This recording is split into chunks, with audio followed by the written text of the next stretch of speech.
Om Swastiastu. Perkenalkan, nama saya Ketut Juliawan, DS01222015. Saya akan mendeskripsikan kisah tentang Hanoman dalam kisah Ramayana.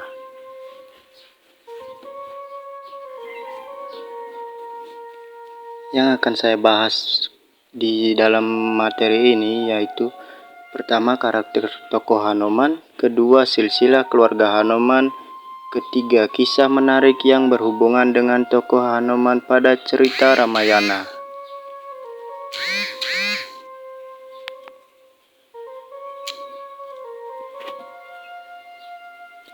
Karakter tokoh Hanoman. Hanoman memiliki sifat atau perwatakan pemberani, sopan santun, setia, prajurit ulung, pandai berlagu dan berbahasa. Hanoman merupakan prajurit yang rela berkorban dalam membela yang benar. Hal ini terbukti dari kisah Ramayana, di mana Hanoman menolong Rama dan Sita melawan Rawana yang jahat. Hanoman adalah sosok pemberani yang rela mengorbankan dirinya untuk keselamatan Rama Wijaya dan Dewi Sita dari amukan Rawana. Hanoman adalah manusia setengah kera atau yang disebut wanara. Hanoman memiliki tinggi sama dengan orang dewasa, tapi dalam beberapa kisah, ia juga bisa menjelma menjadi kera kecil. Hanoman termasuk golongan kera putih sebagai Senopati Sri Rama. Ia memiliki kekuatan angin senopati yang lincah, waspada, cerdik, pandai, memiliki wawasan yang luas.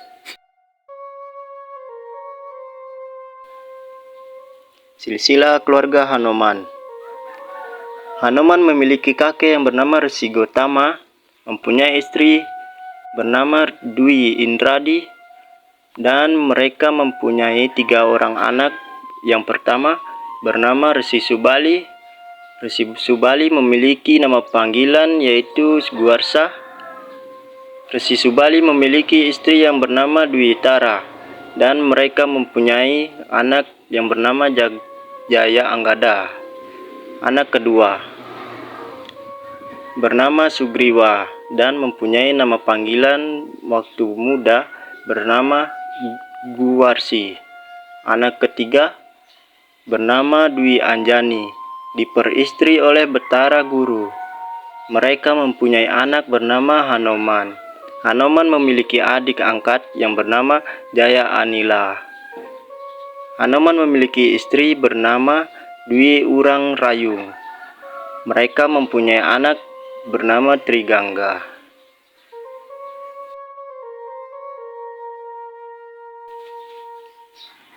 Kisah menarik yang berhubungan dengan tokoh Hanoman pada cerita Ramayana. Hanoman adalah salah satu dewa dalam kepercayaan agama Hindu, sekaligus tokoh protagonis dalam wiracerita Ramayana yang paling terkenal. Ia adalah seekor kera putih dan merupakan putra Betara Bayu dan Anjani, keponakan dari Subali dan Sugriwa. Menurut kitab Serat Pandahalang, tokoh Hanoman sebenarnya memang asli dari wiracerita Ramayana, tetapi dalam pengembangannya, tokoh ini juga kadangkala muncul dalam serial Mahabharata, sehingga menjadi tokoh antar zaman. Di India, Hanoman dipuja sebagai dewa pelindung dan beberapa kuil didedikasikan untuk memuja dirinya.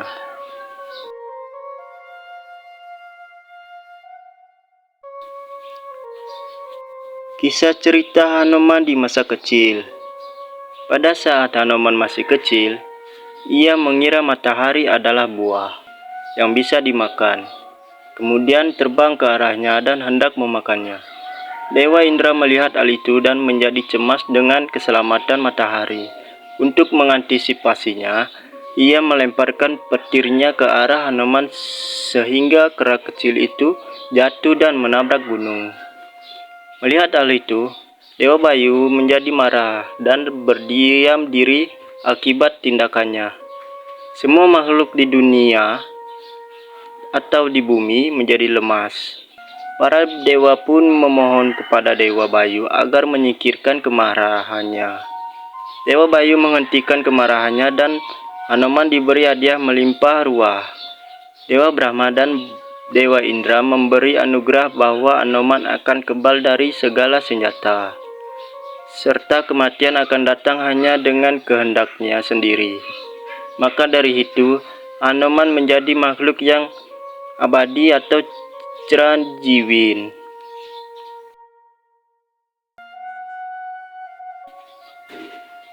Berikut beberapa kisah menarik yang berhubungan dengan tokoh Hanoman dalam cerita Ramayana. Yang pertama, pada saat melihat Rama dan Laksamana datang ke Kiskendha, Sugriwa merasa cemas. Ia berpikir bahwa mereka adalah utusan Subali yang dikirim untuk membunuh Sugriwa. Kemudian Sugriwa memanggil prajurit andalannya yang bernama Hanoman. Untuk menyelidiki maksud kedatangan dua orang tersebut, Hanoman menerima tugas tersebut. Kemudian ia menyamar menjadi Brahmana dan mendekati Rama dan Laksamana. Saat bertemu dengan Rama dan Laksamana, Hanoman merasakan ketenangan. Ia tidak melihat adanya tanda-tanda permusuhan dari kedua pemuda itu. Rama dan Laksamana juga terkesan dengan etika Hanoman.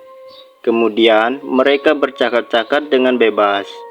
Mereka menceritakan riwayat hidupnya masing-masing. Rama juga menceritakan keinginannya untuk menemui Sugriwa. Karena tidak curiga lagi kepada Rama dan Laksamana, Hanoman kembali ke wujud asalnya dan mengantar Rama dan Laksamana menemui Sugriwa.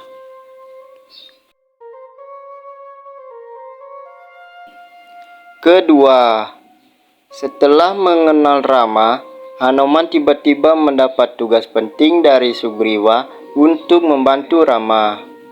Tentu tugasnya untuk menyelidiki keberadaan Sita yang hilang. Hanoman beserta Anggada, Nila, Jambawan, dan lainnya pergi mencari keberadaan Sita. Setelah melewati berbagai pertualangan, Hanoman beserta wanara lainnya di kerajaan Alengka. Kerajaan tersebut diperintahkan oleh raja raksasa yang bernama Rawana. Kemudian mereka memikirkan cara agar sampai ke Alengka. Hanoman teringat akan kekuatannya dan terbang menyeberangi lautan agar sampai ke Alengka. Setelah ia menginjakkan kakinya di sana, ia menyamar menjadi monyet kecil dan mencari Sita. Ia melihat Alengka sebagai benteng pertahanan yang kuat, sekaligus kota yang dijaga dengan ketat. Ia melihat penduduknya menyanyikan mantra-mantra Weda dan lagu pujian kemenangan kepada Rahwana. Namun tak jarang ada orang-orang bermuka kejam dan buruk dengan senjata lengkap. Ketiga, kemudian ia datang ke istana Rawana dan mengamati wanita-wanita cantik yang tak terhitung jumlahnya. Tetapi ia tidak melihat Sita yang sedang merana.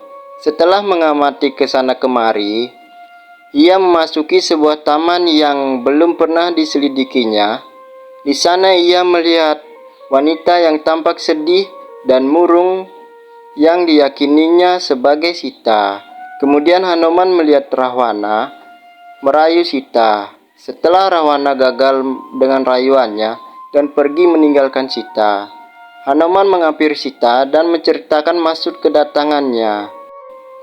Mulanya Sita curiga, tetapi kecurigaan Sita hilang saat Hanoman menyerahkan cincin milik Rama. Hanoman juga menjanjikan bantuan akan segera tiba. Hanoman menyarankan agar Sita terbang bersamanya ke hadapan Rama, tetapi Sita menolak. Ia mengharapkan Rama datang untuk sebagai kesatria sejati dan datang ke Alengka untuk menyelamatkan dirinya. Kemudian Hanoman memohon restu dan pamit dari kehadapan Sita. Sebelum pulang, ia memporak-porandakan Taman Asoka di Astina Rahwana.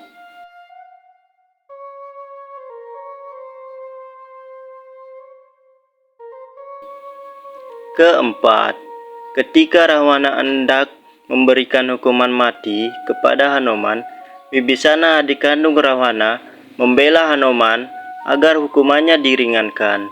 Mengingat Hanuman adalah seorang utusan, Rahwana menjatuhkan hukuman agar seekor Hanuman dibakar.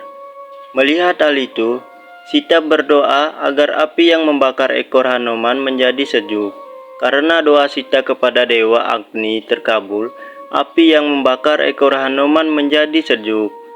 Lalu ia memberontak dan melepaskan Brahma Astra yang mengikat dirinya. Dengan ekor menyala-menyala, seperti obor, ia membakar kota Alengka. Kota Alengka pun menjadi lautan api. Setelah menimbulkan kebakaran besar, ia menceburkan dirinya ke laut, agar api di ekornya padam. Penghuni surga memuji keberanian Hanuman, dan berkata bahwa selain kediaman Sita, kota Alengka dilalap api.